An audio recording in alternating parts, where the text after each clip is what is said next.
Bienvenue dans ce tutoriel où je vais vous démontrer comment naviguer sur votre interface de participant à un web binaire hébergé par Microsoft Teams. Donc tout d'abord, c'est de copier votre lien vers le web binaire et de la coller dans votre navigateur. Si vous avez l'application Microsoft Teams installée, on va vous proposer d'ouvrir et de participer à ce web binaire à travers votre application Teams. Au cas contraire, on vous propose aussi de télécharger l'application ou bien de regarder sur le web à la place. Donc ici, je vais décider de regarder sur le web à la place. Maintenant, on va me proposer de faire ce soir de me connecter à travers mon compte nom d'utilisateur et le mot de passe ou bien de participer de manière anonyme. L'avantage ici de se connecter à l'aide de votre compte, c'est que vous restez connecté dans votre entreprise et vous avez toujours accès à Teams de votre entreprise, c'est-à-dire avec d'autres options. Mais participer de manière anonyme sera un peu restreint juste à l'événement et certaines de ces options. Donc ici, je vais me connecter à un compte entreprise.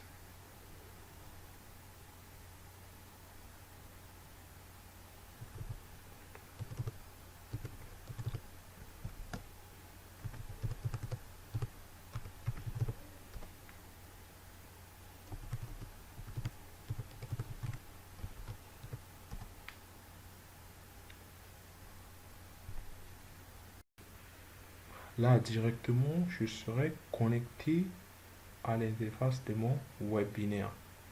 Donc ici, ça dépend si la personne se connecte à travers son compte utilisateur, il y aura cette interface. Mais si la personne se connecte plutôt en tant qu'un utilisateur anonyme, il aura une interface sans avoir les différents onglets que on voit de ce côté. Donc, vous allez visualiser votre webinaire en tant que vidéo. Pourquoi je dis cela? C'est parce que vous avez un certain contrôle sur le webinaire. C'est-à-dire, vous pouvez rentrer en arrière en tout moment pendant le webinaire. Vous pouvez mettre pause et vous pouvez passer en mode direct. Ensuite, vous avez aussi la possibilité d'activer les sous-titres. Donc, les sous-titres peuvent être définis dans plusieurs langues. Il suffit juste de choisir votre langue.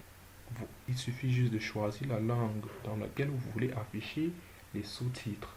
Donc ici, la vidéo, si la vidéo est en anglais ou bien la vidéo en français, vous pouvez activer un sous-titre dans n'importe quelle langue qui est rendue disponible par l'administrateur. Donc si vous parlez italien, vous activez juste le sous-titre en italien. Si vous parlez l'anglais, vous activez juste le sous-titre en anglais. La vidéo, automatiquement, la voix serait traduite en texte.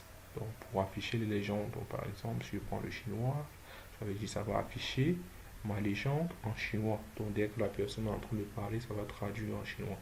Maintenant, on a une autre option ici qui est de participer aux questions-réponses. Donc, vous pouvez décider de poser votre question pendant la présentation et rassurez-vous, toutes vos questions sont posées en privé. Donc, pour faire cela, il suffit juste de remplir le nom. Ensuite, vous posez votre question et vous envoyez. Vous pouvez aussi décider de poser votre question en tant qu'un utilisateur anonyme.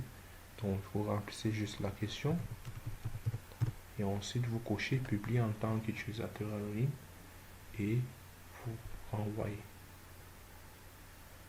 Donc, c'est tout pour ce tutoriel. Je vous souhaite un bon webinaire.